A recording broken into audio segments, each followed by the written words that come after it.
Hey everybody, welcome again to another episode of Visually Speaking. I'm Kyle Martin with my co-host. Shauna Fitzgerald, your hostess with the mostest. And today we have our special guest, Justyn Timez. Justyn. We're going to have a great episode. Thank you for coming on the show with us today. Yeah, Absolutely. No doubt. So, normally how things go is we just have a casual conversation about you and what you do. Whatever you give is what we give back. Okay. And we just let it fly. Yeah. We'll let it fly comfortably. Go on with that. So, how about we start off with just tell us about you, how you started, how you got here, and we'll go from there. All right. Well, it's like two parts. So it's like Yeah. you got the like music aspect. You Yeah. feel me? Then you got the like video game aspect. So the video game aspect kind of starts way before music. It's like I started loving video games by like getting like washed up by my pops. He has all. I mean, like, shoot, by the time I was born, I've already seen the games. He's had every game system that ever came out. So like, Wow. yeah. So your dad's a true gamer, basically. a true Yeah, gamer. and then like he passed it on to me. So like, I mean, I like even now he doesn't play, but he'll be like he'll buy a game and then wait for me to come home and then I'll beat it for him. He'll watch me, kind of like tell me, "Nah, go in there." So like, that's kind of how we still bond. That's then, dope. That's man. cool. But then the music, that's a whole nother beast. You feel me? That's like. Well, trust me, I got questions for Yeah. both. So let's start off at the very beginning because you said video games came first. Yeah. So a little bit, you and your dad bonded through video games. Yeah. So take us from there and how it led to where you are now. So it was like, I started liking, first you had to get into like a specific game. So like I like fighting games, you feel me? Like, What's your favorite? all time, I would say favorite all time is, for me, is the Dead or Alive Okay. franchise. Some people like Tekken. Tekken is alright. It's alright. You feel me? It's alright. You feel me? It's alright. Street Fighter is alright too. You feel me? I'm more of a Mortal Kombat guy out of the big three, but then it would be like next it'd be Street Fighter. That's the first one that I played though. Like my pops used to cheese with Vega. Like she like hit Vega was a monster. Yeah, and then do the German suplex. You feel me? So like had to get off that. But from there it started with like seeing my pops. So you know the Dreamcast. Mm-hmm. It didn't have the little strip that every CD like the new games have, so that it can read any DVD. Right. So basically, he would go, "Don't do this." You feel me? He would go Don't online. do this at home, kids. He would like download the game. You feel me? Because we didn't have it like that.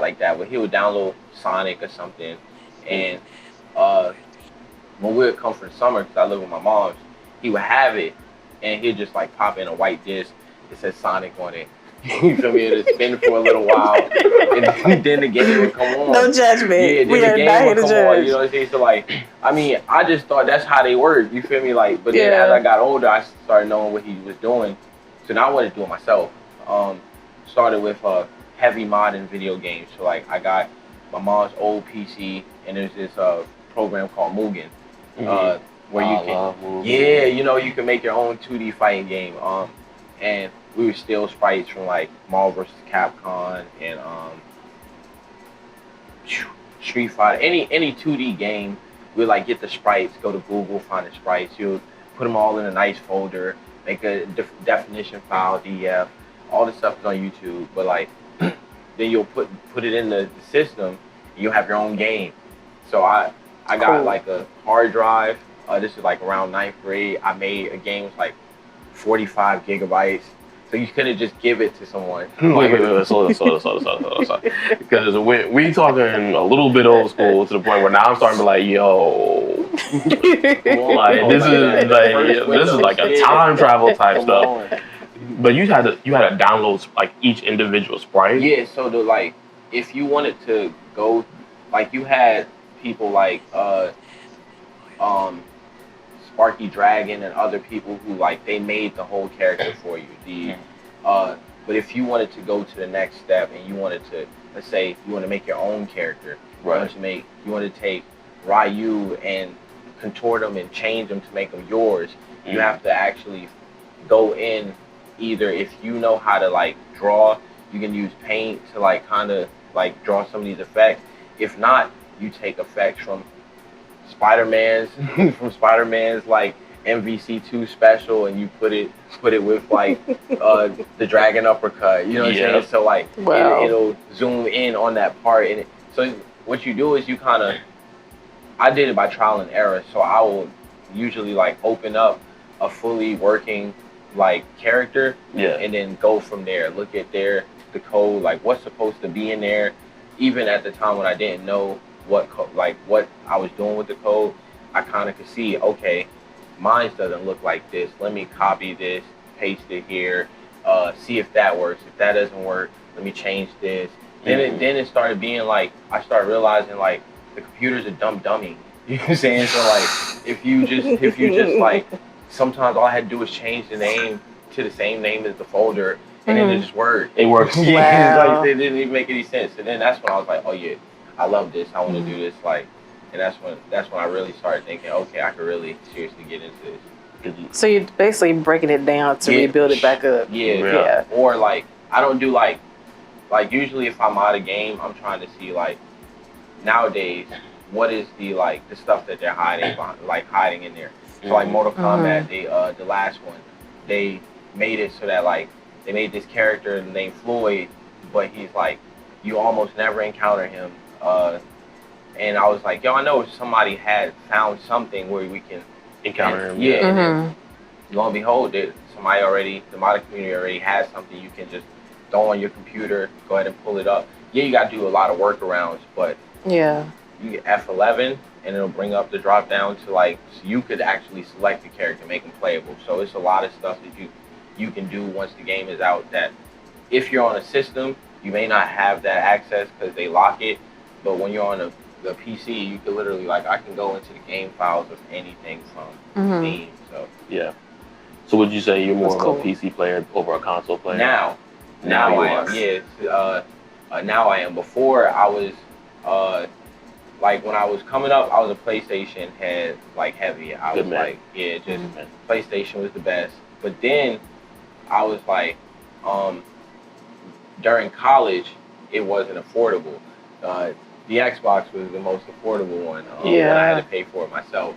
So then I was an Xbox guy, and I've just been an Xbox guy for the longest. Because, I mean, then just the transition to the PC from the Xbox, like seamless. Like everything that I have on the Xbox is already here. So I would still say I'm a Microsoft guy, not an Xbox guy. The Xbox sucks, bro. Like this one sucks, bro.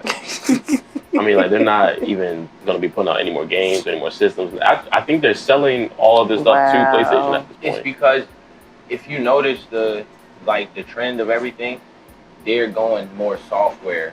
Yeah. And they're like, and not even more software. They're moving towards what they beat PlayStation in a lot is subscriptions. You know what I'm saying?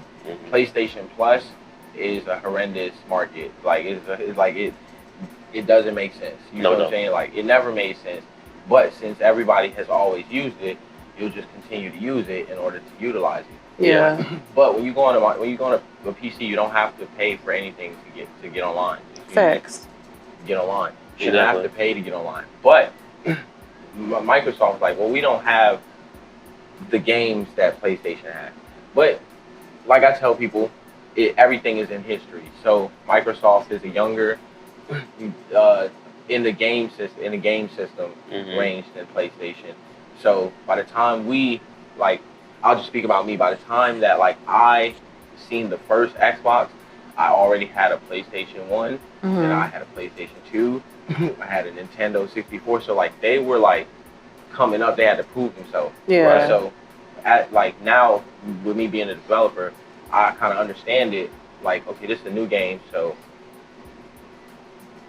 the resources aren't there to make something worthwhile on this system where we have all the resources, the dev kits and everything to make something on this system because everything's been out. So that's just kind of how it goes. So then the Xbox didn't have it. Wow. So now what I find very interesting about video game developers, I mean, because I'm not a video game developer, but I play video games a lot. and I also watched a lot of Mugen growing up. Like I used to watch a lot of Dragon Ball Z versus DC characters, and just seeing how they modified all the characters to, in a way, make them all cohesive. Like they actually they actually belong in the same universe that fight each other. Yeah. I always thought it was so interesting.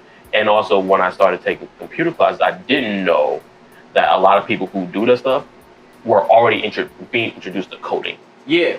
Like without it, it's like that's facts.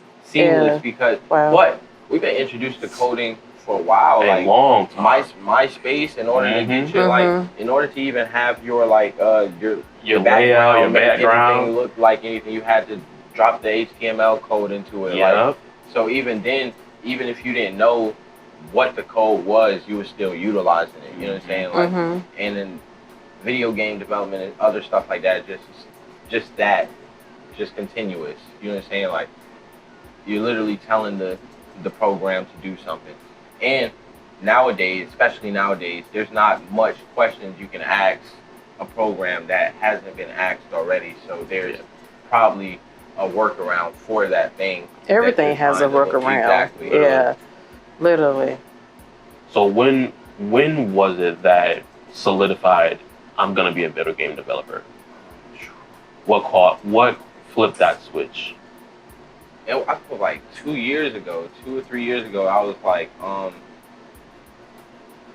I was doing music, and I was still, I wouldn't say I was like taking a break from music, but I was like not having fun anymore. So I was like, not that it was boring, it's just that like it wasn't challenging, if that made sense. Like, so like with it not being challenging, it stopped being fun. Like it just became routine. Okay, I know how to rap, I know how to make a hook, I know how to find a beat, stuff like that. So I wait till last minute to do it, or I'll do it when I want to. But it was like, I was thinking about things that I'm good at. And I remember my mom was like, she told me, she's like, you're not only good at music. She's like, that's just the only thing you think you're good at. And so then I had to think about it and remember, like, I used to tinker with stuff. I used to do stuff like that. And it was like, I was on Facebook late night and I was seeing, like, you know how, it's so funny, because you know the old commercial where the guy's like, man, you're on TV, you sitting on your couch, you're fucking around. Like, I love this commercial. Like, I was on Facebook, like, it was like maybe 3 o'clock in the morning, I just got off Street Fighter, and I'm like, bored. And then I see like this like Full Sail like ad, you're saying, they're like, basically it's like the same thing. It's like, hey man, you could do this, come on. So I'm like, alright, I clicked on it, and then I was like, alright, let me put my email in. Cause it was like a little Facebook drawing, that never goes anywhere. But then they called me, and it was like, hey, you interested in doing video game development? And we talked for a little while. They told me what like the program and how they, like, what they were offering. I was like, let's try it, you feel me? And before then, I was like, before I knew it, I was in the program and making like my first game, which was like surprisingly easy, because like I kind of knew how to do it already. So it was like, Then I was like, oh yeah, this is it. I should have been doing this like years ago, like when I went to school the first time. But Fayetteville State didn't do that, so I did communications, like speaking and stuff. I was like, I do communications and talking and stuff. Which is beneficial. Which is still beneficial. Yeah, of course, definitely. But it had alright, so when I was in high school, we went to New Tech, so we did like all like computer stuff and every like project-based learning. So we had a program where we did like we made a game at the end of the year. We made Space Invaders, but we did it on like a Japlet, so it was on like a Java applet on an iPad, like an iPad. Yeah. And I did the game. I got a good grade, so I was like, oh, I mean, I've done it before, but you know, when you push yourself into something, and it's really these guys' fault, because I sent them some music a while back, and they cut into me real bad. You know what I'm saying? And I was like, geez. Like, I almost was like, Yo, all right, if I was a kid, okay, so I was like, my feelings was hurt. I'm not gonna lie, my feelings was hurt. Because I thought, all right, so like, small, like big fish in a small pond theory. Yeah. Like, at my high school, I've never lost a battle. I've never lost a battle. Everybody's like, yeah, this guy can rap. So I find Quarantine Radio, and they're doing mixtapes of submissions. So I'm like, oh, they're doing reviews, so let me send them my mixtape. Very, very done in the house on a on a little mic. You know what I'm saying? Like one of the joints you just click in, and it wasn't even a big mic. It's like one of the little straw mics. Right. I sent them like whole mixtape, and I was eager to listen. I listened to the joint, like I was sitting there with my mom. Oh my goodness. And he was like, lyrically, I mean, I'm not gonna say it's bad, but like, come on, like I heard stuff like this before. Like I was like, yeah. I just listened to the whole thing, and then I was like, I wanted to quit. I was like, all right, because like I was like, all right, so I suck. That's cool. No, I'm playing. Like I suck. That's cool. But then I changed my name. All right, so because I sent them something under Young Prodigy, and I was like, all right. So what I thought to myself was like, I need to kill this persona. I need to come up with something else. I need to bring something else. I'm gonna show them the next time they hear something from me, they can be like, oh, this guy's great. You know what I'm saying? So that's what I did. I changed my name, Justyn Timez. Really, because I thought like, okay, if I sent something else to Young Prodigy, bro, it wouldn't even get through to like. You know what I'm saying? So like. So I sent them like Justyn Timez. I think it was like a song called "Ain't No Sunshine," and then he like listened to it. And he gave me like a good review on it. And I was like, yeah, okay. So then I stopped doing the video game stuff because I was like very, very like, all right, I gotta do this. I'm gonna prove them wrong. I'm gonna prove these people wrong. By the time they hear me again, they like, yo, because like as a kid, you just take all that, and when some people would take it and be like, man, he hating. I kind of knew it was true, bro. Like, I kind of knew it was true because, like, I listened to Lil Wayne a lot. I listened to Drake a lot. So I was like, okay, I got into that and started getting in those pockets. So, you just got to, I took the criticism and just grew to something different, bro. It just made a beast out of me, bro, honestly. And it puts you in Fayetteville's top 19, right? Did it. Yeah, but like after that, like I couldn't, like, okay, so that happened right before freshman year. I sent it to him right at the end of senior year. And so then I got to school, and I'm like, nah, I'm that guy. You feel me? Because I done told them, they done said that I suck, and then they said I'm straight. I'm like, I'm that guy. So I get to school, big head, and I'm like, who's the guy on this campus? Whoever he is, I'm that guy now. You know what I'm saying? So then, Wait. yeah, I like in front, like in the caf, in front of like, oh my like goodness, people that don't know. And so then like somebody was reporting me, and then Mr. FSU who ended up being like, he was actually my RA, ET, shout out ET, but he came up to me, he was like, yo, hey, this you? He just showed me a video, sent me a video of me talking that big. So I was like, well, I can't back down. So I was like, yeah. And he was like, nah, but you said you would destroy this Kappa guy. And I was like, nah, I did say that. Like, what's up? I was like, you freestyle, I'll kill you, bro. Like, what's up? He's like, all right, we battle Thursday. Wow. Time and place. There you go. Bro, Thursday came. All right, so I wrote. I think when he told me that, it was like Tuesday afternoon. I wrote the whole Tuesday and the half of Wednesday, and I just dedicated myself to just memorizing it, because the worst thing that you want to do is get up there and choke, like forget it. So I just memorized it so much that I didn't put any effort into like performance back then, to my credit, I didn't come from that. I came from like, when it came to battles, like you stand in front of somebody, you say your stuff. He said, I had no idea there was like this whole element of like making this guy laugh and making the cameraman laugh and like, you know what I'm saying, and bringing props and stuff. So I focused on like, okay, I need to make sure I remember everything, and it's hard. It's the best thing I ever had. And to me personally, I would still say to this day, in-house, I lost. In-house though. Only reason I lost in-house is because like alright, if you've ever like a live performance anywhere, you can like feel the energy. And from the time I walked, like I didn't have to walk far because they was like, oh yeah, we're doing it in Bryan Hall, which is, I lived in Bryan Hall. It's like right there on the basketball court. So I'm like, all right, bet. I did never seen that much people on the basketball court in my life. You know what I'm saying? Like I got out there and you couldn't even walk out of the dorms. It was so many people leading to the basketball court to the point where it like opened up and like let me in and then just like closed. Wow. My heart was like, I bet. Yeah, and it was like, all I could remember is like, what's the first word? Like, I was like, what's the first word? Well, if I could remember the first word, I could get to the second line. If I could remember the second line, I could keep doing it.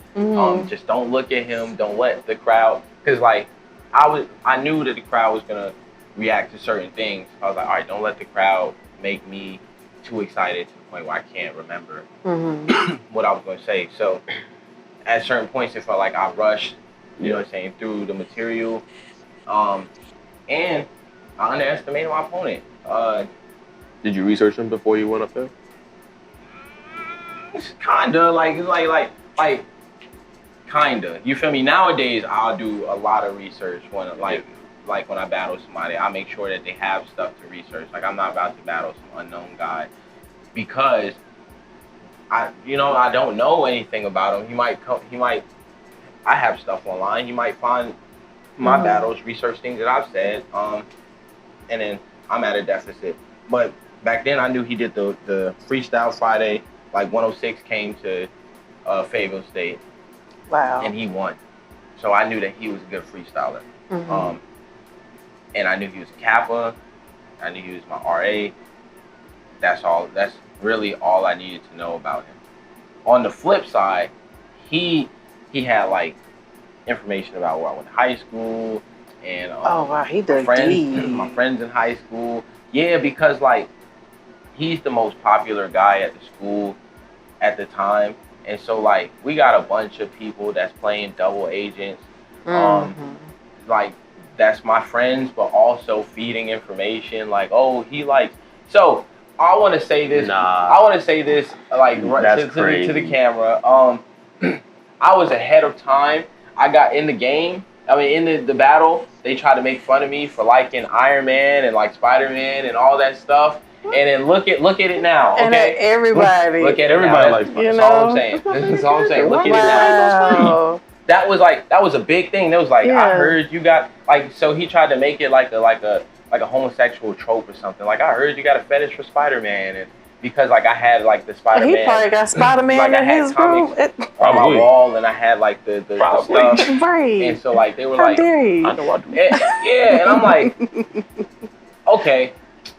First of all, like I hate when somebody tries to like pull your nerd card. You know what I'm saying? Like or like. I'm a nerd because I'm a nerd, but I'm also not a nerd because I'm just cool. Like I just am myself. Yeah. I hate when people do that, but then you also 5 years later do the same thing. Right. Anime, same thing. It is. I used to read manga and watch anime all the time. People be like, "That's lame. Oh, that's boring." It's just all over the place. Megan Thee Stallion, everybody. You know what I'm saying? So it's like. It's a worldwide phenomenon now. Exactly. So it's like, in those things, I thought that was really, I thought those parts were really lame. But what I would say about the battle was that, like, he was very entertaining. From, like, the time that he started rapping, it felt like I was watching something. Like, so I could see how the crowd was, like, into he's like, you wouldn't be, he said something about like going to Taco Bell on Tuesday or something like, and then he was like, oh no, he was like, you got that SpongeBob boating school unteachable swag, and then he like kind of like dropped it. Oh my god. Yeah, then he kind of like fell down or so. Like, boy, that joint was funny. You know what I'm saying? Like that joint was funny, and I didn't want to laugh because like, right.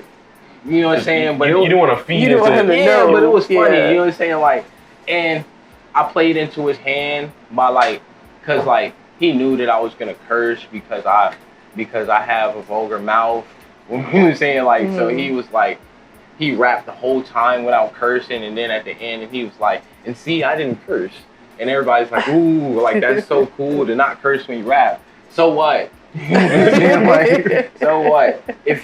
So what? I can rap without cursing, but it's the punch. It's the punch. It's the thing that be like, you know what I'm saying? Like, Yeah. You know, like I got the black card. That's why I say the N word. You know what I'm saying? Like, like some people can't say it, so they don't. Like that's the thing. You know what I'm saying? So it's like, I think like.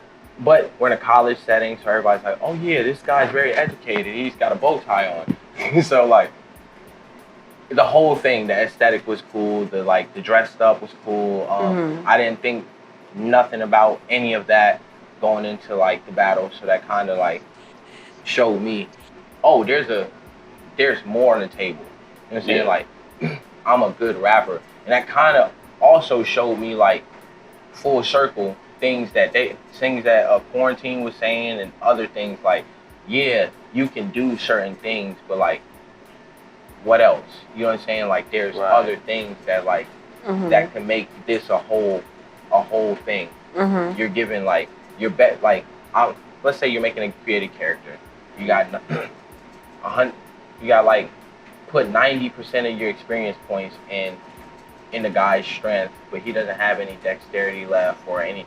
You know, it's that, and then you go up against somebody and you lose to a person who has like 20s in each category because they're well-rounded. You know what I'm saying? Like, that's kind of what it kind of showed me. Like, okay, I worked so hard to just do this one thing, and I negated so much other things, aspects of my life that make me dope. So I need to kind of put all of those things together.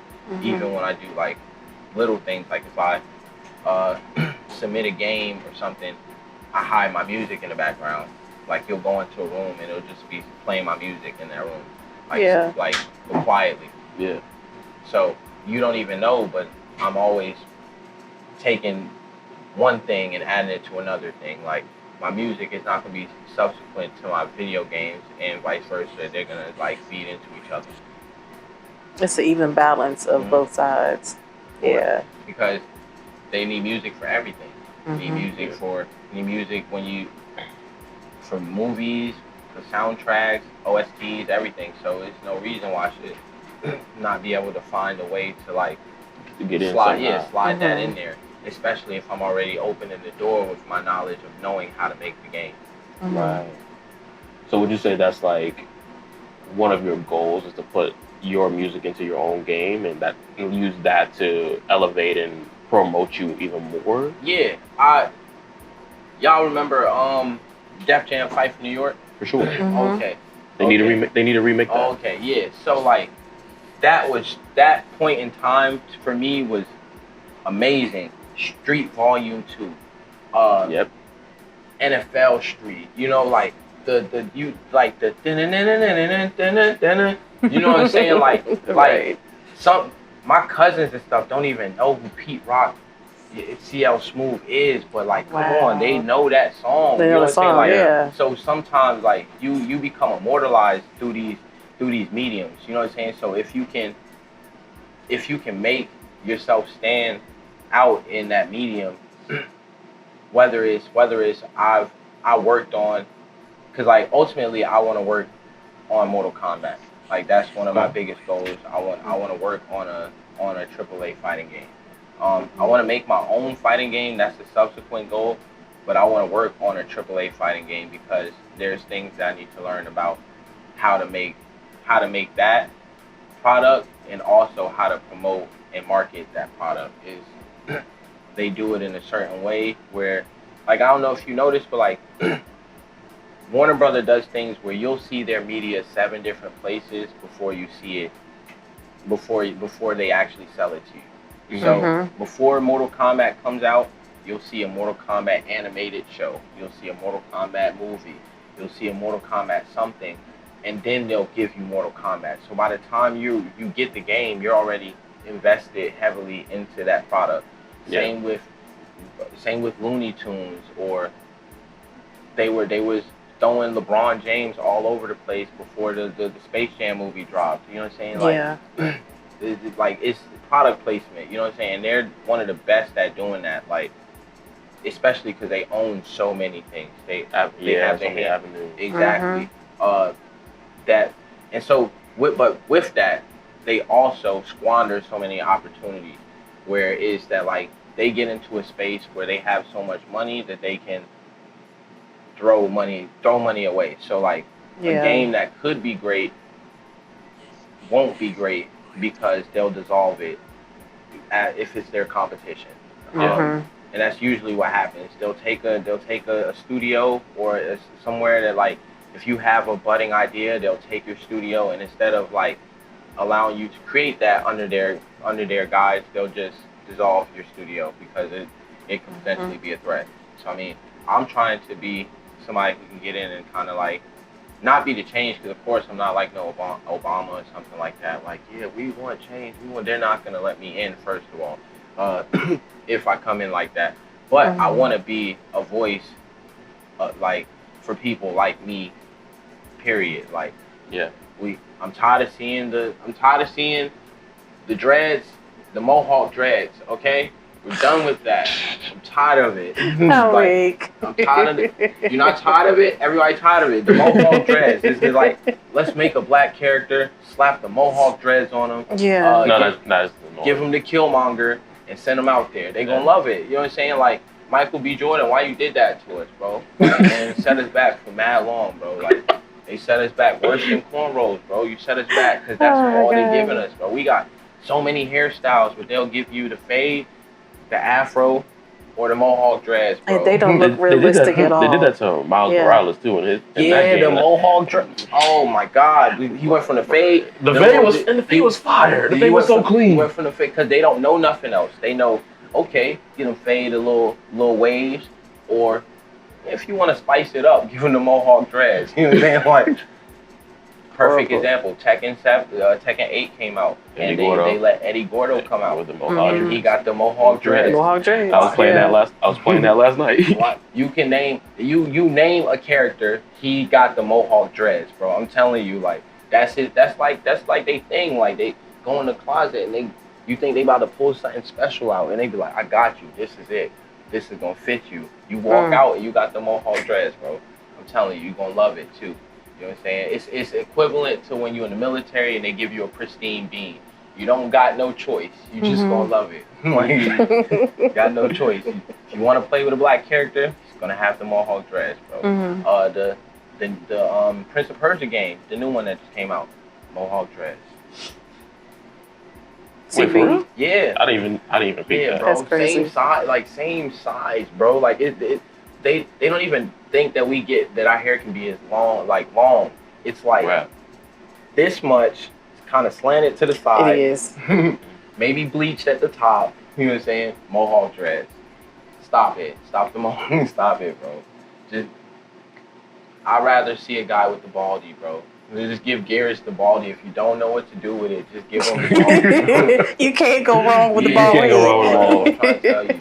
But it also shows how prevalent it is and how important it is for black identity to be a factor. Yeah, I think so. I think it's important to have representation from all aspects, both in the forefront, so like the media that we're putting out, but that representation has to come from representation, if that makes sense. You can't whitewash the black experience, you feel me? So you can't, though they may be the ones who have the know-how to like code it and do and design, they can't be the ones who tell our story or design our characters, because then they come out looking flat and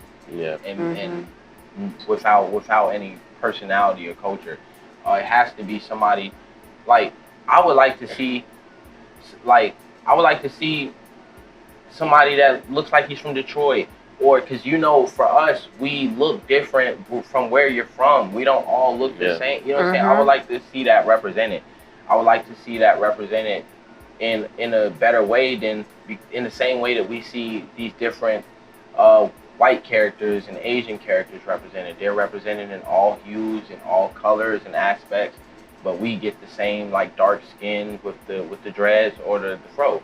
You know what I'm saying? And that's because honestly, well, a lot of us are being like, are rappers, are streamers, or like a lot of us are rappers or streamers or sports players, and there's not a lot of inner city like programs that's teaching video game development, that's teaching other aspects of life that would make somebody excited. I didn't learn about this stuff at all in New York. I had to come to Durham, and they made a program for it. That's how I learned about it. If not, I'd be just rapping or playing basketball or something, like the main three things that they think that's what you do. And if there's not anybody telling you that, oh yeah, we could make games too, we could be actors too, we could, you know what I'm saying, we can be scientists too, bro, like, you know what I'm saying, we can make the Instagram app, like, instead of getting on it, you can make it. They don't, like, a lot of us have this, and it's not our fault because it's not being taught, but it's the mentality that we can't do it, somebody else has to do it, you know what I'm saying, and then we experience it. And as long as it's like that, then the industry not gonna change. I agree 100%, which is sad. 1000%. Yeah. You want to take a swing, or? So, I know you mentioned, if we can go back to the music part itself. So, no, a lot of people don't quite know the difference between a cipher and battle rapping. Can you break that down a little bit? A cipher is, I would say, in a cipher, iron sharpen iron. So, I'm feeding off of this. I may have my own material. He may have his own material, because there's different types of ciphers. Like, there's a cipher like me and the homies. Hit the dawn. You feel me? Hit the dawn. And then throw on a beat. And now we just freestyling. Yeah. If he starts stumbling or something, then I come in. I say a couple things. I start stumbling. Next person. Yeah. You got more orchestrated ciphers where he's gonna come rap his thing that he wrote, and then I'm gonna go after that. You know what I'm saying?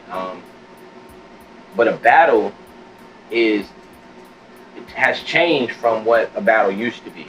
A battle used to be, it wasn't so much wrestling in it. You know what I'm saying? Nowadays we're the wrestlers, because we grew up liking that stuff. You know what I'm saying? So like nowadays, like, I'm the heavyweight champion. So like I'm cut whenever you see when I'm rapping against these guys, like I'm cutting promo. You know what I'm saying? It's entertaining. I'm coming over here, pulling stuff over my shoulder, and I got a gun so big when you know what I'm saying? Like, you know what I'm saying? Like, it's entertaining. Where before it was like, we just rapping. I'll rap better than you. So you rap, I'll rap. If I rap better than you, they'll say I rap better than you. But I'll tell you, in this day and age, you will lose the battle being the best rapper. Really? Yes. Oh, because you might not be as entertaining. Yeah, because like, what's the crowd? Like that? Like, it's more stuff that goes into battle now. Like, what's the crowd?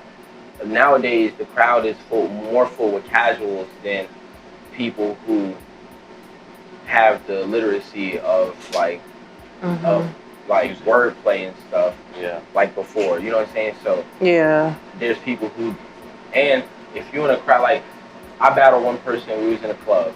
Okay, you're in a club. They're in the club. They're drinking. They're not trying to hear they're not trying to hear I put you in a sarcophagus with Socrates, and they're not trying to hear none of that, bro. That's too much.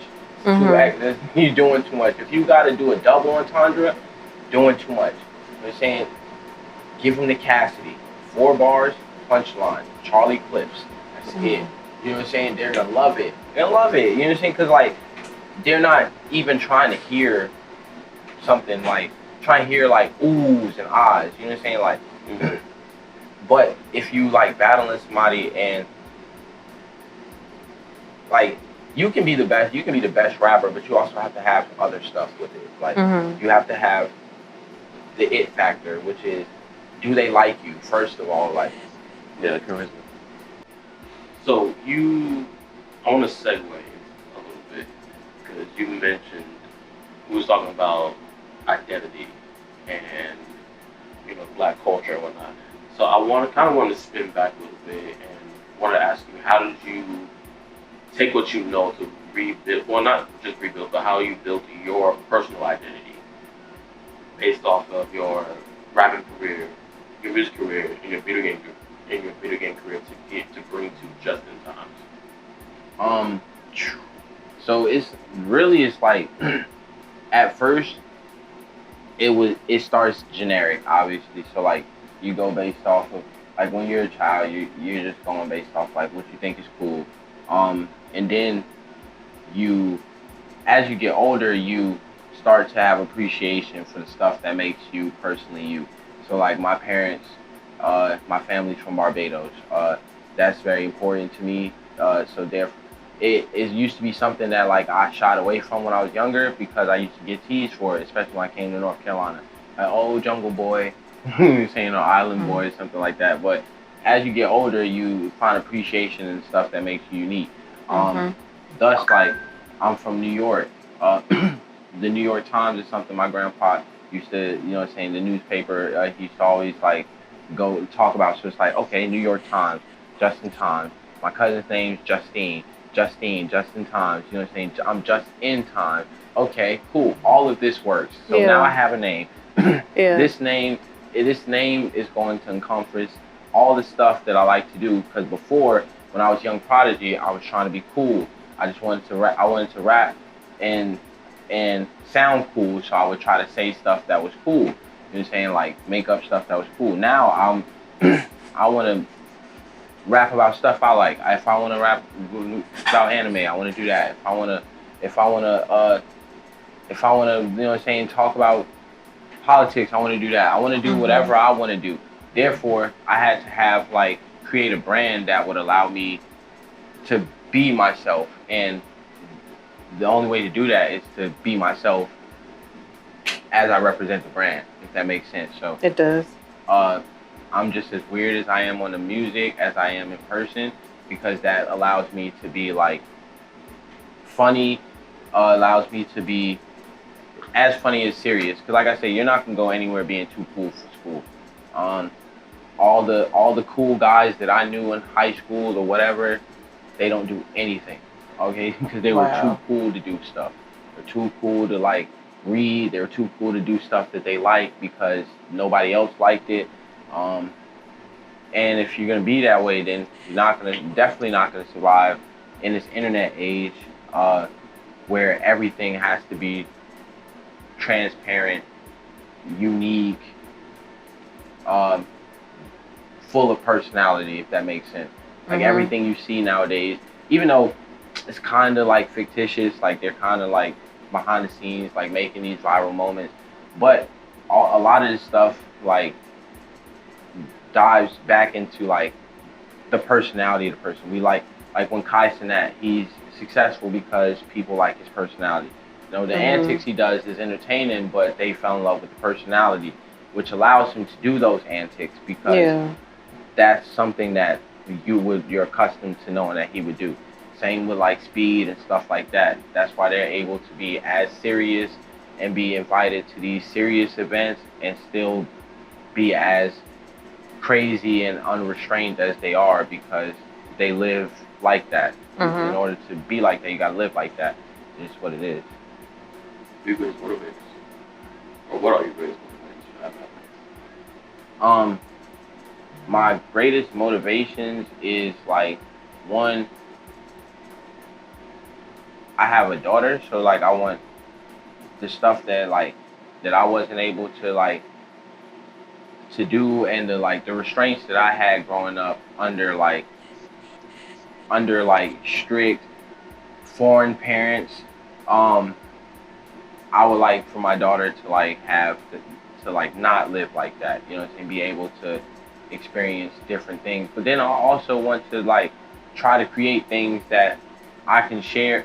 Like when I go into making a song or making a game or something, I'm not thinking about the thousands of whoever is going to listen to it. I'm thinking about if I'm going to like it tomorrow. If I'm going to like this tomorrow, then I'll do it. It's cool. Because I'll probably listen to my music more than anybody listens to it. But I'm also my biggest critique. I'll be like, yo, this is trash. It's never coming out. They're saying then somebody else be like, no, I like this. but I'm like I said, I'm my biggest critique. But I want to make stuff. You know, my daughter's 12, 13, 14. She can experience those things, and even if she's like, oh, this is lame because my father made it or something, she still can, you know what I'm saying, like recognize that this is something. You can play a game that daddy made, you know what I'm saying? You can listen to a song that daddy did, you know what I'm saying? I just did a show yesterday and I brought her on stage. She was that was the first time ever bringing my daughter to a show, so I brought her on stage. She was ready to shine. Cool. It was dope, man. It was dope. It was dope. She was shy. She was telling me the whole ride there she can get on stage and sing. And then we got on stage. She was like, I'm shy. Yeah, so I told them she's shy. She doesn't want to do it. But it was just amazing. Just to have that moment, you know, I'm good, bro. I never have to do it again. You feel me? If I never do it again, I've done literally every single thing that short term or long term goal that I had when I was 7 years old. Mm-hmm. When I was like, Mom, short of buying my mom that Lamborghini, I've not gotten that yet. And you know what I'm saying? But short of, because when I was 7, I was like, Mom, I'm gonna be a rapper. I'm gonna buy you a Lamborghini. Cause I heard the guy on the song talking about a Lambo, but I didn't know what he was saying, so I thought he was just talking about a bikini or something. So I told him, and she keeps saying it to this day, I'm waiting on my Lamborghini. Everything short of that, I've succeeded. I was like, hey, I want a record deal. When I was 8 or 9, I was like, that seems cool. Just Eminem has a record deal, and 50 Cent, all these guys, and they're really cool. I want one. Mm-hmm. And then I got one. You know what I'm saying? And it's like, okay, that's notched off. I want people to think that I can rap. That's notched off. I want to make a game and play the game and other people play it. That's notched off. Yeah. And then I was like, I want my daughter to see me do this one time. And that's not, so if I never do this again, I'm super, super content that I've done it. But I mean, since we're still living and still moving our feet, we might as well do it again. You know what I'm saying? Yeah. But like I said, and then as far as other main goals, it's since I've notched those goals off, it's what the next thing I want to do is all right, let's go to, because in a video game you complete the easy level and a medium, and then you got the hard level. You don't just stop. So it's okay, now let's get our first. How can we get our first million? I keep hearing people talk about $1 million. I'm sure everybody talks about it. I keep hearing people say it. They say it like it's so easy. How can we get it? If I make the laws of attraction work in that way, I've made it work for everything else, let's get it. I get up every morning this $1 million's got to come today. Absolutely. And the more time, and you know what's crazy? I probably had $1 million. You know, you probably had $1 million. You probably had $1 million. Yeah. This ain't we've touched it, so we've had it. And God, if you're listening, you know that's not what I mean. I mean, let me have it at one time. Yeah, one lump sum. Yeah, that would be cool too. You know what I'm saying? I'm not telling you how to give it to me. You can also give it to me in stipends. You know what I'm saying? With a nice my name on it, and it's a check. That'd be cool too. Yeah. But yeah, that's really why I do video game is a career. You know what I'm saying? It's an adult career, if that makes sense. Because music was my plan A. And my mom said that's not a good plan A. You know what I'm saying? She said, she said that's not even a good plan C or D. She was like, but my mom is more realistic in life, doctor, lawyer, things like that. So she's like, music and not gospel? Mm-hmm. What? You know what I'm saying? So she's like, nah, I don't like that. But she's she's like, video games are stupid. You know what I'm saying? She's like, you playing them. I remember she used to be like, "Get off the game. You playing a Lost in video game all the time." You know what I'm saying? Like, come in, pull it out, pull the John out the. Oh no. So just to show her now, like, oh nah, like this is like what I told you. Like I remember telling her, like, yeah, you can make money off video games. She didn't believe it. So now just showing her, like, yeah, this is an actual career. Then telling her, like, yeah, I've been doing like every single time I make a game or something, it's on, or anything, I do a portfolio. We've submitted it to Epic and various places so that I can try to get like even like entry level like bug reporting. You know what I'm saying? Because they're giving like 70 a year entry level. I need that. Right. I tell my mom 70, she might her that smile might hit a little bit. Like that Lambo coming up soon. Yeah, you know, like the smile is good when I'm like, "Ma, I just did a show," you know what I'm saying? She sees the videos from the show, she's very proud of me. But if the show money came in like, and I had to like pull it in a bag, you know what I'm saying? Like, look at this, Ma, you know, she would look like that horror movie smile where it's like, you know what I'm saying? Like, and that's all I'm waiting for. It's the bag to come with the achievements, so that she's like, yeah, not that it matters to me. It probably won't matter to her, but it matters to me because like in that culture, that's what they use as a barometer of success. Like, can you make money off of it?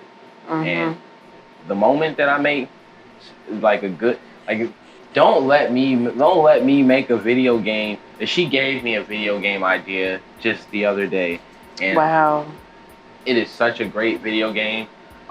Not gonna give the like logistics of it, but it's like dealing with like the steps of dementia, and and like somebody like if somebody going through it, as well as like a child having to deal with an adult or an older person that they're very fond of going through that, and what those steps and what those stages may look like.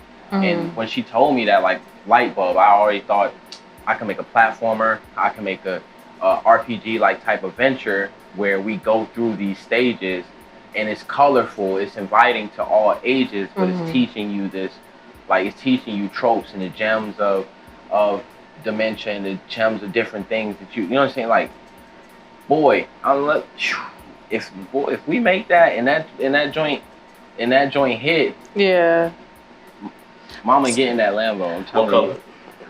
She gotta get it blacked out with the blue and yellow on the inside with the Barbados on the headrest. There you go. Yeah. And I gotta take her to go see Rihanna. That's all she wanted to. That's all she talk about. Anybody from Barbados, that's all they talk about. That's their favorite thing to talk about. Yeah. Like, you want to get them talking, let them talk about Rihanna or any of the kids. My mama know she like, hey, she about to have a new kid, new baby. They love it. Like they think, like, you know that joint in the beginning of Lion King, where all the like the animals like they gathered to see Simba. That's all of them, bro. As soon as she was having her first baby, that's all I heard. She's like, you know, Rihanna gonna bring the baby home.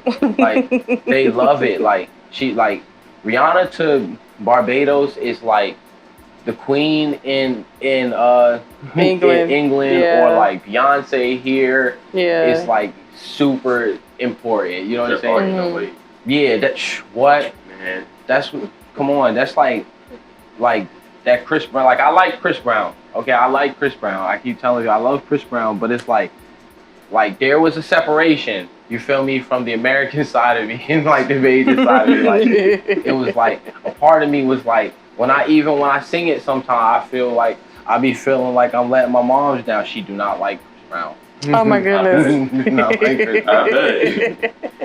So if I may ask, so how did it feel from when you were younger, your mom coming in your room and actually unplugging your game, to her actually giving you a game idea now?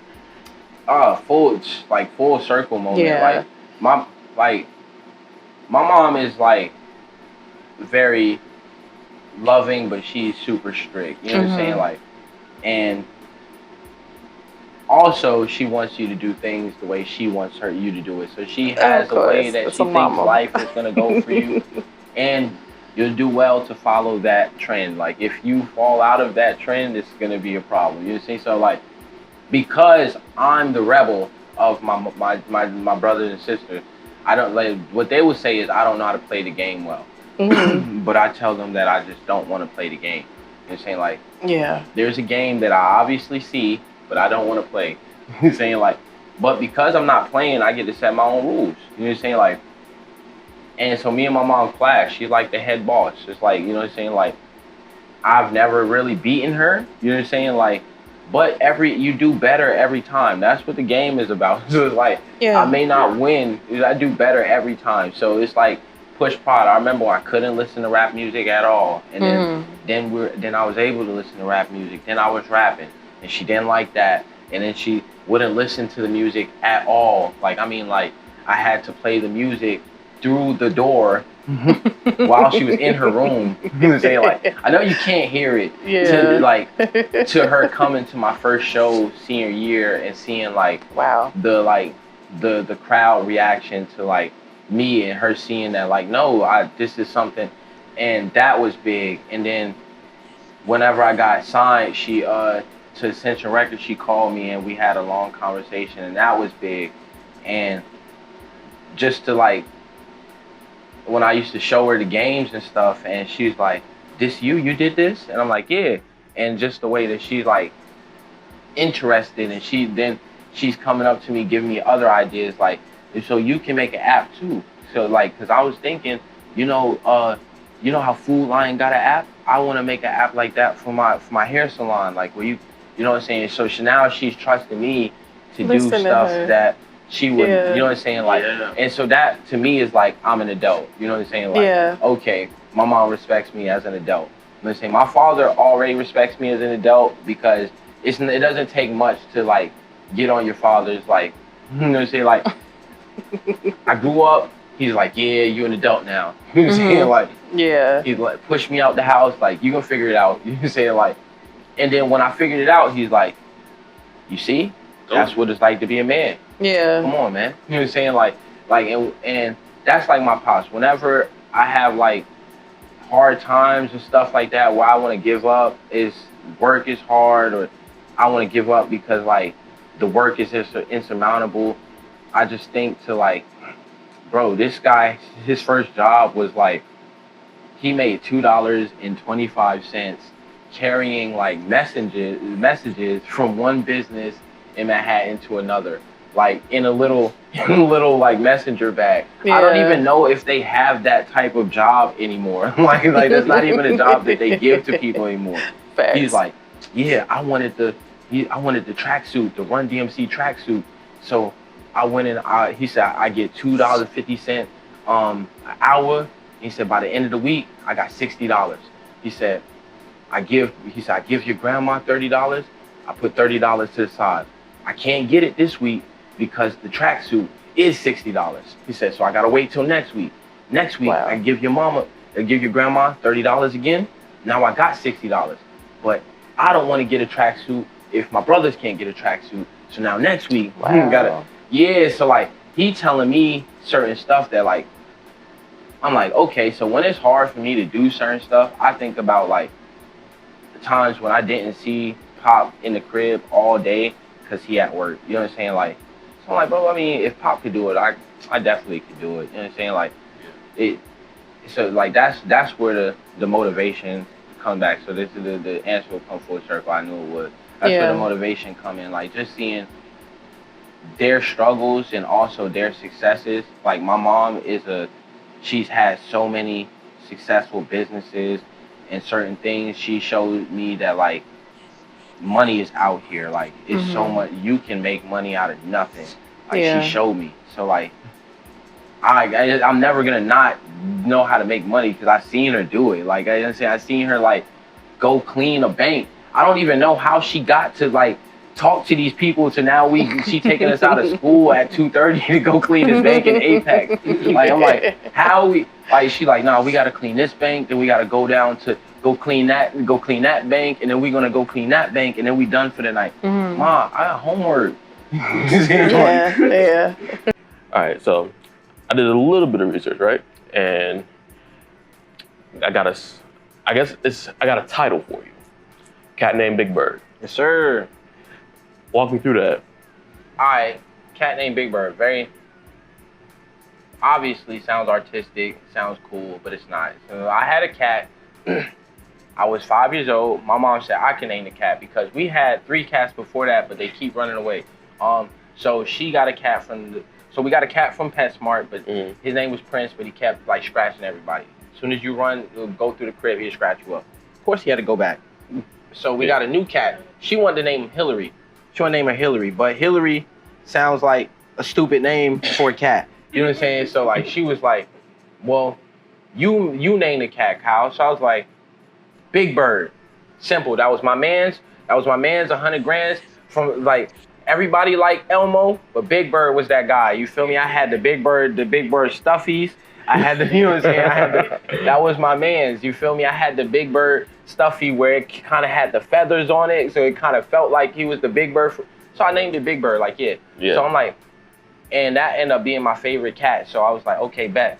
Whenever I wanted to make my first mixtape as Justyn Timez, I wanted to make a mixtape that was a series that was like important to me, like something that was special to me. So I was like, okay, how about we call it a Cat Named Big Bird? You know what I'm saying? And then over time, people started calling me the Big Bird. You know what I'm saying? Because like they think that I'm the cat, like you know, like oh, he a cool cat. You know what I'm saying? Like yeah, Cat Named Big Bird. So it kind of still works in the like the mysticism of it. So from there, that was my first mixtape, and coming off the battle with ET. And that mixtape did very well.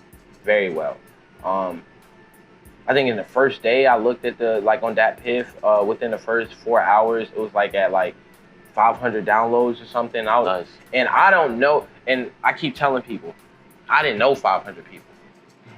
I couldn't pinpoint 500 people. So to me, that was a success. I was like, bro, and then going around campus and people knew the songs, like they knew some. I was like, oh yeah, that was the first taste of like, oh yeah, nah, I'm an artist. Nah, that's me. I'm Justyn Timez, and that's it. So then the Cat Named Big Bird 2 dropped, and Cat Named Big Bird 3. Then I was like, I don't want to do this no more. Came back to the Cat Named Big Bird 4.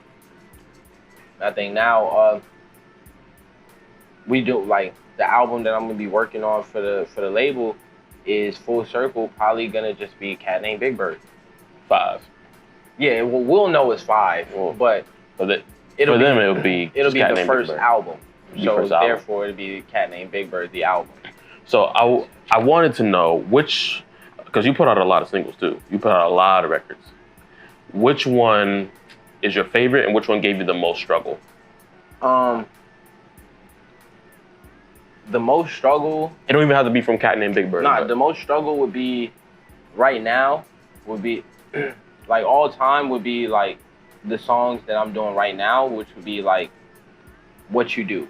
The song that I did, What You Do, was the hardest song to do for me because that was the first song that I decided, okay, I'm gonna give more of my artistry than before. I'm not gonna just, because my brother sings, and because my brother sings, I just naturally went the opposite way and rap. It doesn't mean that I can't sing, I just can't sing as well as him. Right. And ears don't lie. So when I was young and I heard him sing, I was like, well, I know what I'm not gonna be doing. You know what I'm saying? Like, nah, you got it, bro. You know what I'm saying? Cause like you don't want to be at Thanksgiving where they're like, oh, Daryl, sing something, and then they're like, oh, Kyle, sing something. Why'd you do that, man? Why you make me go first? Why you make me go first? Cause like, as we could have sung together. You know what I'm saying? Like, yeah. But yeah, so like, but it's not that I can't do it. So it's like this time, What You Do, I was like, I want to sing some, cause I want to make a song. Analytics tell me that women like to sing along to stuff. You know what I'm saying? They like, as much as they like the lyrics, they also like stuff that has some type of tone to it, some type of melody. You know what I'm saying? Like, you have to be good at doing that. Like, I learned from the greats. You know what I'm saying? One of my favorites is Ja Rule. All-time favorite, Ja Rule. I feel like Drake is in the pocket of where T-Pain was before and where Ja Rule was, and those are people that I learned from too. You know what I'm saying? Like, so like I listened to T-Pain when I wanted to learn how to make a hook, make a good song that you can like listen to like without thinking about it. Then Drake let me be more comfortable singing because I was like, hey, this guy really sucks at singing, and he still does it. You know what I'm saying? And then now everybody thinks that he's good at it because we're used to his voice. Yeah. So I just need to get people used to my voice. So I need to do it. And at first I was doing it with auto-tune, like, and then what you do, I was like, we need to take that stuff off. So we use everything that we wanted to, but auto-tune. So like when I sing that song on stage or do it live, I can sing it, but to actually make that song was so hard to do. It was like, I felt like I was singing it, I didn't like it, I'd go away from it, I'd delete the song for a little bit, be like, nah, but this is a good one, so I had to come back to it, try to do all the way from the beginning, so I started over, sing it over, and I mean, like, that was the hardest, but my favorite song to do of all time is any song where I can rap, where I can just rap, like back in the day, no hook, no nothing, just straight, you hear my bars. And the microphone. And yeah, and you feel what I'm saying. That's like my favorite. Like, and basically what you would say is like the talk your shit songs, you know what I'm saying? Cause like, when I like I have a song called Spawn where I'm basically just rapping. I'm telling you that like I'm, in many ways the one, I'm the best, you know what I'm saying? Like, and I do believe that, you know what I'm saying? Like I am. So it's like, those are my favorites because it's the most like pure feeling to me. It's like when I first started, it feels closest to like being on the battle. It feels closest to being in a cypher. Just being able to freely just say whatever. Like, you know, like the Lil Wayne song, like back in the day when like when I fell in love with rap, it was later than other people. So like when I fell in love with it, I would memorize Lil Wayne. That's how I learned how to rap. I learned how to rap through memorizing Lil Wayne songs. Like that's, you know what I'm saying? That's just gonna let people in on the secret. I learned how to rap from memorizing Lil Wayne songs. So if somebody said that, you know, it sounded like stuff that they heard before, that's probably why. You know what I'm saying? Like, because in order for me to learn how to rap, I would listen to like Lil Wayne songs and like, until I knew every word in every way that he did it, I'll listen to that same song where it's like 1,000 Degrees, Best of Me, which is my favorite Lil Wayne freestyle of all time, his Best of Me freestyle. Like I know that top to cover, you know, like back to front, like so. And then without knowing it, when I started writing raps, I was able to write raps because like I just take those words out, put my own words in. You know what I'm saying? Then that's how I started. So it's like I would do like Lollipop remix, you know what I'm saying, and then do, instead of Lil Wayne's verse, it'd be my verse. But it's kind of still Lil Wayne's verse, but it's like my words. Yeah. And then that got me into like making my own lane, and then making my own sound, and then finding out what makes my sound. Cause like I like rock music, I like R&B. I really, if you ask me, I don't look up to rappers. I don't look up to any rappers. The people that I look up to are R&B singers because I feel like that's talent. You know what I'm saying? Like, yes, rapping is talent, but when you hear like a Luther, or you know what I'm saying, or you hear like a Jasmine Sullivan, and you can't deny that. You can't. You know what I'm saying? Like, and you can't replicate it either. I can't replicate it. I don't know. They feel like a once in a generation for me. That's what makes it. That's what I admire the most. Stuff that I can't replicate. Yeah. So I can't go in and I can't do that myself. Like that's amazing. Like, and that's what I like. So then I'd be like, okay, how can I bring that to what I'm doing to the point where it's so unique that somebody can't replicate it. It might not be as powerful of a sound or as like powerful of a message, but it's unique to me and it's not something that's easily replicated.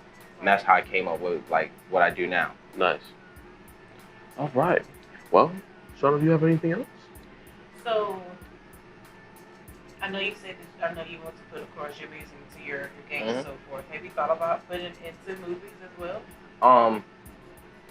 Yeah, it's just like I go based off of themes. So like I want to make, I have music right now that like boom, if somebody wanted to use it, they could, you feel me? But I like to go off like, okay, boom. I remember when I did a song for like this modeling troupe. Like I actually got to like sit down and see what they do.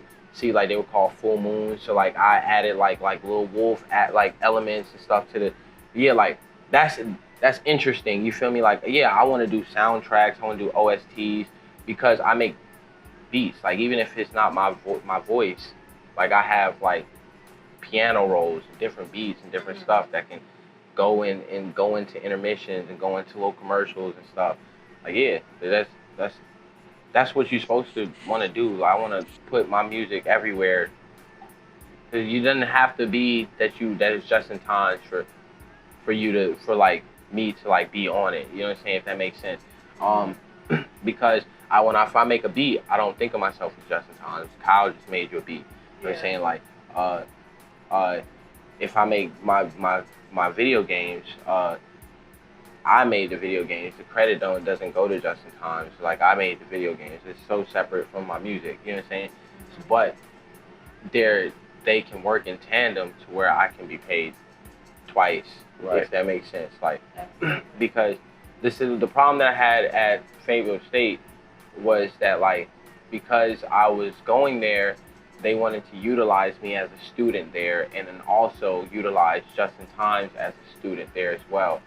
And that was the problem that we went through which kind of stopped me from doing a lot of different things that I could have done. Like I was supposed to do the like open for our homecoming one year, but the problem was I overheard that they were paying people, and they actually did pay like these artists quite a lot of money, and so they had a budget for it.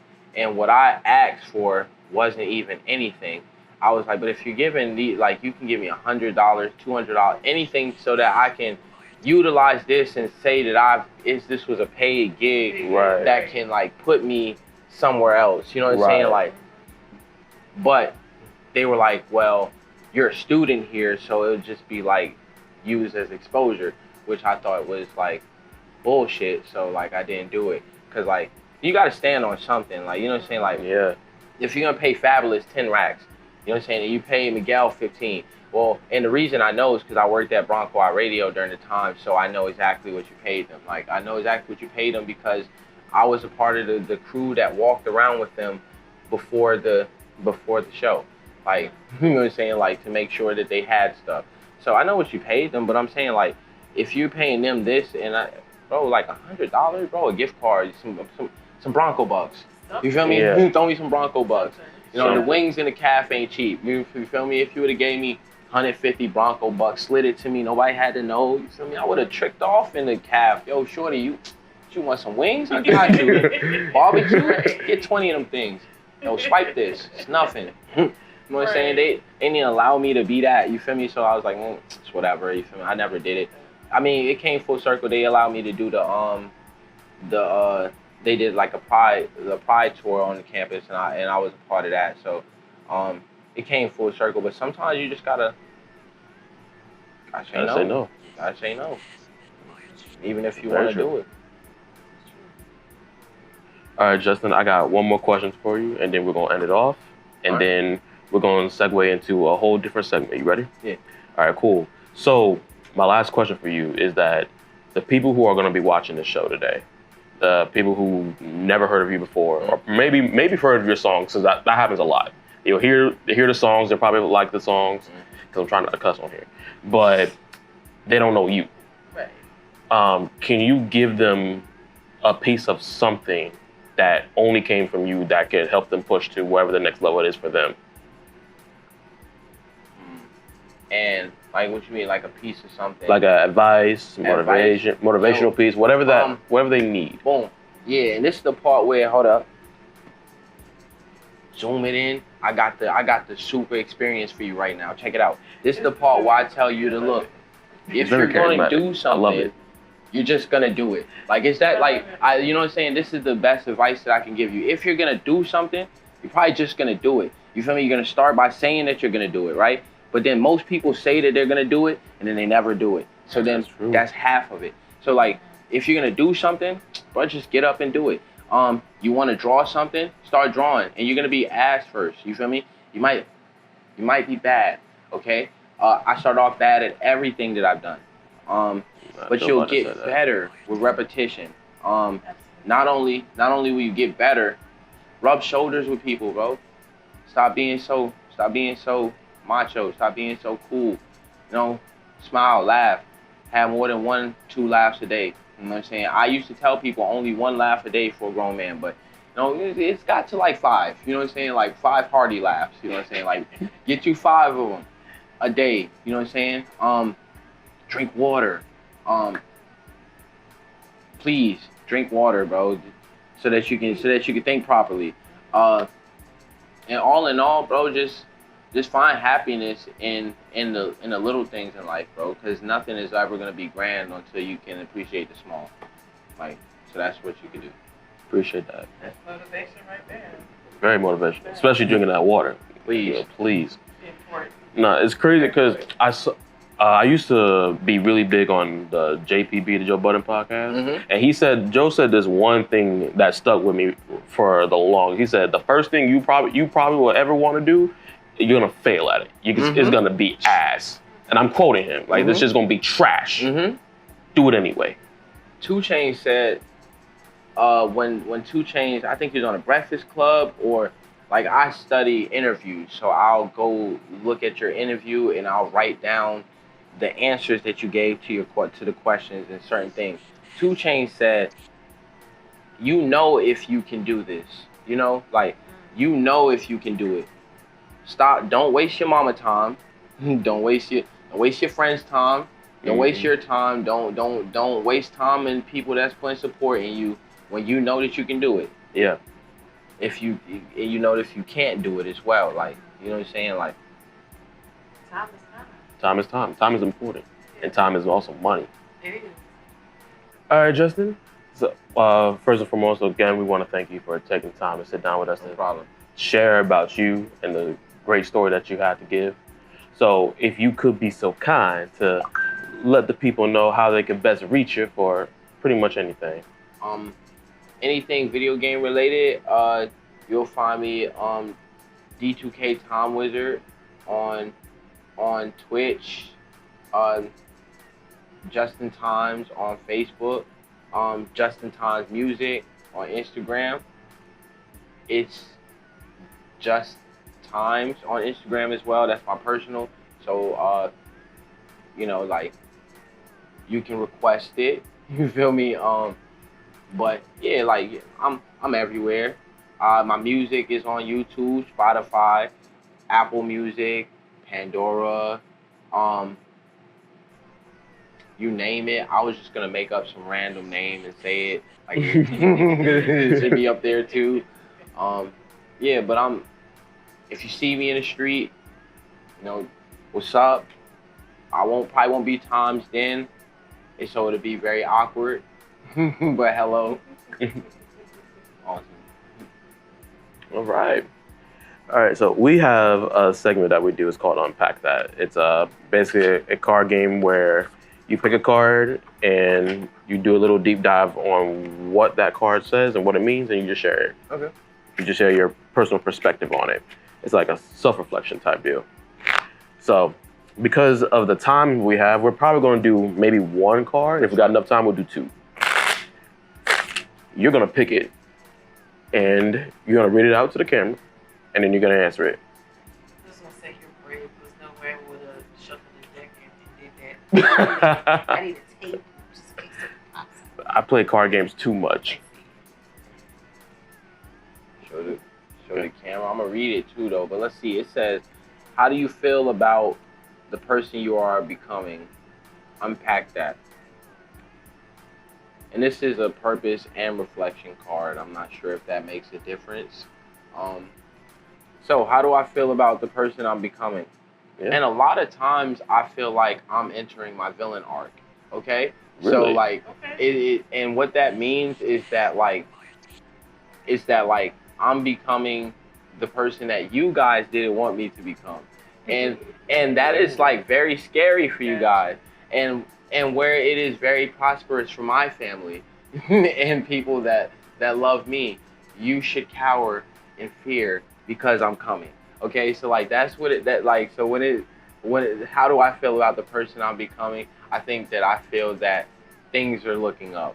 Okay, and for things to look up for us, things might have to look down for you. Now this is the hard hit of life, man. What must come up? Something gotta go down. Message. All right. I like that one. That was fire. I ain't gonna hold you. That was good. Yeah. Let's do one more.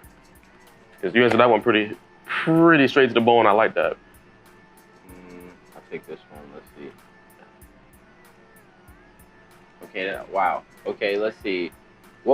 This says, what parts of your identity feels most fragile or uncertain? Let's see. The parts of my identity that seems most fragile and uncertain, I would say it's the most fragile part of my identity would be the public perception. Really? Because I have no filter and I'm from yesteryear, okay?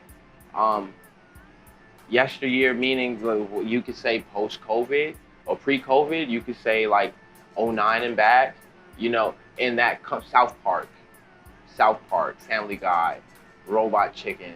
I'm from that time period where things were said in a way and you just had to take it. So I feel like my public perception is the most fragile because my mouth would most likely get me in trouble in today's time period. Do you feel like that's something you should work on? Yeah, I mean, like, I just feel like that's for PR. No, I don't think any publicity is bad publicity. It's just publicity. Yeah. And I don't think that I should really, like, if I wasn't interested in playing my mom's game, what would make me play the world's game? So like, I'm gonna be the way that I'm gonna be, and that's like cynical. Yes. Some people like misguidedly say that it's narcissistic, like being a narcissist. It's not. It's very cynical. I live in this universe right here, and everything in this universe belongs to me. You know, I don't worry about the things outside of that universe. And so, therefore, it's going to be a lot of times where, like, when our universes collide, that the things in here don't make sense. That's fine. That's fine. Because you can also, like pop yourself out of the universe. It'd be fine. I get off the internet. I'm not on the internet all the time. Therefore, like, I'm not as, like, PC or, like, even worried about, like, what would be PC because, like, I don't care. I'm truthful. I'm like 100% me and very genuine, and that's like what I try to provide. And so like but with being that way, you're gonna ruffle feathers because you're not saying the most appropriate thing for everybody. Yeah. But like you're not supposed to speak for everybody. I speak for me and me and my own. And if you're part and if you want to be included in my own, I would love that. You know what I'm saying? but I don't speak for you. Like I speak and I'll be like, I'll speak, and then like you might agree, but you might disagree as well. Like that's just how it is. Okay. Well, with that being said, again, thank you for taking the time. No doubt. This was a great episode. Yeah, I enjoyed this. Yeah, this was cool. This was definitely cool. Thank you for allowing us into your space and your creative. Oh yeah, no problem. Yeah. Had my daughter here, so like before that I was in disarray, and it is very noticeably hot, but it was like y'all couldn't see it, but like I had like the maintenance man was in and out trying to fix the air conditioner because like I'm like, bro, like what's up? Space I was referring to. Nah, I'm saying like just in a full can't like just me just being me moment. Yeah. Like, yeah, I'm sweating, okay, and I wipe myself, but we had a great time. I've never done like a. I'm very introverted, so it takes like, especially because I'm in my own house, like this stuff, you know what I'm saying? This is my stuff. So like when you see me later on Twitch or something, I'll be right here. So I'm like super comfortable. That's the only way that they got me talking so candidly, because I'm like very introverted in the things that I do. But I appreciate you guys coming in and allowing me to discuss with you guys like a little bit of stuff that I'm doing. Absolutely. And more so, I appreciate it so much coming in and speaking to me about video game development. A lot of people really only want to hone in on like the artistry, and that was so refreshing to like get that message from you, bro. And you're like, yeah, I want to speak about like video games, like your journey with the development. Like that was super refreshing to like. You don't even understand how much that like did for my confidence in like going about making these video games and stuff. Cause like, yeah, at a point where the Dunning-Kruger, where you got to the like, you thought you got to the top and then you realized that you didn't know anything. So like I was in the valley of despair where I was like, man, this is hard and I don't know what I'm doing. Then you guys came along and like my confidence kind of shot back up. So like just speaking about it, because you guys allow me to understand, to like realize I actually know what I'm talking about. So I definitely appreciate it. Anytime. Look, I like playing video games, so getting to learn that you were a video game developer, I was hyped to be here. Hey, I'll get your info. Like you said, you're on PlayStation, or I'll get your info. My man's is on PlayStation, and I get on any game where there's competition. So if you're gonna be on a game, and like, let's just sidebar to something like, I'm very competitive in video games. So I am very competitive. You tell me what your best game is, and I will go practice that. And then I'll come. You already mentioned one of them, but you said it wasn't all that. So what's that? Tekken? Who you play? Jin Kazama. I played Jin Kazama. I played Brian Ferry. You played June? Yeah, I played June. Okay. I played June, yeah. I played Dragunov as well. Oh, you just gonna be trying to grab me, not grab me, but do a lot of like leg grab and kick grabs and stuff, bro. I'm not trying to do that. You asked me what I play, man. So that's what you. And I also play Azucena. I picked her up like yesterday. She's mixy. She's mixy. I only picked her up because I realized in Tekken, when I went back to and started playing like from Tekken 2 when I first started playing and play all the way up, I realized their animals, like their animal characters and their female characters, for some reason always deal more damage. Yo, she hits like a truck, bro. Like the only person that hits as hard as her is the new guy that just came out. Fakaram, yeah. He hits hard, like I promise, like when I played Tekken 2, I got into one string against Nina. I got caught up in one string and then half my health bar is gone. I'm like, I just started. I just picked up the controller. How did I get here? I don't like anyone who plays Jin Kazama. I love Jin. I love Jin. Any main character energy guys, bro. Like I love Jin. I like to pick the way that I do fighting games is when I go in, I'll just pick a random person that looks cool and I'll practice that person. This time it was June, because like She finally came back. Yeah, right. I'm so yeah, hyped. You're right. I was so From hyped like about last it. time she was in like Tekken Tag. That was like the last That one. was literally the last bit. And was that her or was that Unknown or was that both of them? In Tekken Tag 2, they had both of them. Okay, yeah. 'Cause I was like one of them. She came back, but she was Unknown. Like, That's Tekken Tag 1. Okay, yeah. So, yeah, she's back. I was like, oh yeah, because before then you had to use Asuka.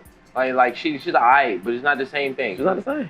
But yeah, that just lets you know that it's like, though I think it's just alright, I'm good at it too. So like, That's good for me. And it's crossplay, so that's good for me. It's crossplay, so like immediately, like you got 8. You play 8. I have it, yeah. Okay, so I'm saying like whenever you want to play, I'm not even that good at right now because I like, but I would love to play. I would love to play you, bro. Like that'd be cool, bro. That would definitely be. It could be content. It could be just be random. It doesn't matter. That's cool. That's cool. That'd be dope. I just want to compete. Yeah, that'd be dope. That'd be dope, man. So then that means you also gotta you gotta pick up Sparking 0. You gotta pick up Ninja Storm 4. I could beat you in Ninja Storm 4. I can play that. I could beat you in Ninja Storm 4. I could beat you in Ninja Storm 4. We can find out. We can always find out. Okay, so I'm not gonna lie, bro. I use a method that like I'm not proud of what I call it, but I call it the balls method. Okay, so you use grown Neji, you use young Neji, and then you use pain. You know what I'm saying? So like you do like I see what you're doing here. Almighty pull into the rotation. Or, I see what you're doing. Okay, that's cool. Okay, yeah. I got some strategies. I got some strats. I would tell you mine, but I would rather have you I got see some it. strats, or I could throw the Shisui at you. I got some strats. You got Shisui? Mm-hmm. I play I got Sasori. a little Shisui bag. Sasori, my puppet guy. Oh you know. man, Kankuro. Kankuro? Yeah, I also main Danzo as well. Nobody liked Danzo, but Danzo in the game, he's a different beast. That is Nagi, bro. He's a whole different beast. Plus him and Orochimaru and Pain. And his tilt move broken too. His it is. Move broken, That's why you think I picked him. Mm-hmm. It's exactly why I picked him. Yeah, you be playing. You did strike me as like an anime fighter type of player, bro. Like I'm not even gonna lie, dude. When I first said you got it right. That's what's you up. had it right. That's what's up. Yeah, we gotta jump in some games, man. We gotta jump in some games. Cause I could definitely put you on some games that I think you would like too. Perfect. Like Under Night in Birth. I think you'll really enjoy that game. What's that? It's like an anime fighter, but it's like it's like Undertale. Is it like Undertale? Okay. It's more so like a what you would get from like a Street Fighter or something, but it's an anime fighter. Gotcha. So like Under Night, you would really like that. I think you would like Blaze Blue. Anything done by ArcSys, I think is really good. But you said Sparking 0, so I don't think that I'm a big Dragon Ball. So did you like fighters? Absolutely. Yeah. Okay. Yeah. Well, you'll love these because they same developer made these games. Okay. And they're the same developer making Marvel Token. Okay. You heard about that one? Mm-hmm. Yeah. Oh, I can't wait for. I actually haven't really been putting too much. I haven't been looking at it as much. So it's like Marvel vs. Capcom. Capcom has been very abysmal in marketing for their Marvel games. So Marvel vs. Capcom Infinite did terrible. Yeah. Thus leading Marvel to go in a different direction with a different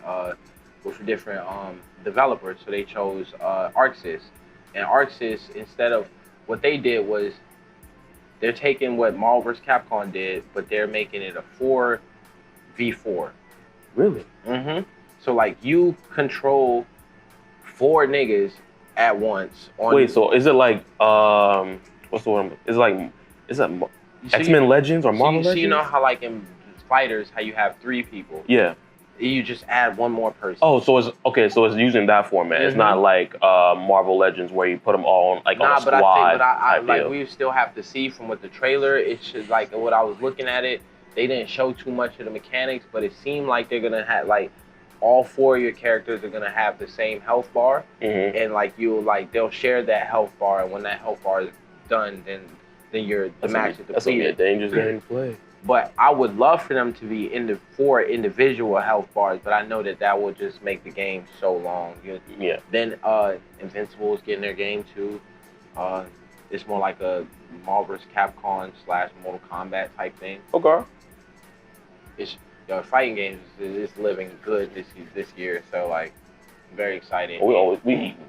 And I'm going back to tournaments. I want to do a tournament one day. I want to do it. I used to play in so many Brawlhalla tournaments. Combo breaker, wasting money going out to combo breaker just to lose. But you have the experience. Oh yeah, the experience to getting my butt kicked. I could have did that at the house. I mean, hey, that's how you learn to get better, though. Hey, it's like certain things. I'll let you know. Like, it's an age requirement. Okay, like once you get to a certain age, it's over. These kids' hands are like this, bro. Like, and I'm coming with my controller. They're coming with their keyboards. They're playing on a keyboard. Yeah. Yeah, like you're not beating none of these kids in those games on keyboards. And then when they come with a keyboard, like this. Have you ever played on an arcade board? Yeah, I love a pad, but like so Brawlhalla is like it's like a platform fighter. Yeah. Like kind of like Super Smash Bros. So like really just up, down, left, right. I played that. So too. that keyboard joint, I played that too. Yeah, I was a pro player for Brawlhalla, combo breaker, top 64. Nice. Mm-hmm. Congratulations. But all the rest, I wish all the rest of them guys were like you get to a point where like if you're in the top 1%, that's where you really see like the nuttiness of like how people play the game. Like they literally practice for like 17. They'll be on the game, they'll get on the game and they won't get off the game until they log 17 hours that day. Yeah. You go against these lab demons. You're not a lab demon. it's gonna be a problem, bro. I'm telling you. Oh man, they're like they did this like this little. So you play Brawlhalla, so you know they have like the different weapons. So the lances, Yeah. They did this technique where they do pincer. So I was playing twos, so they'll like first separate me from my mans because I'm better than him. So they'll try to like get him away, and then they'll come in with the lances this way. So it makes us hit into each other without them actually hitting each other. Because you know, like in ranked, you take team damage. Yeah. So each time they're just like like putting us in the middle and just like keep like sandwiching us into each other. Right. My friend will try to like do a move to like burst out of it, which then end up obviously hitting me. And just to understand the game, see that like how they see the game different. They play the game. Oh, I didn't even know we were recording. Oh man. We're recording? Oh yeah, we were recording. We just talking. Okay. Well, we can continue this off of that. Yeah. But we want to thank you guys again for another episode of Visually Speaking. Again, I'm Kyle Martin with my lovely co-host. The hostess with the hostess, Shauna Fitzgerald. And our amazing guest, Justyn Timez, once more. And with that, we're out. Thank you guys. See you next time. Sure.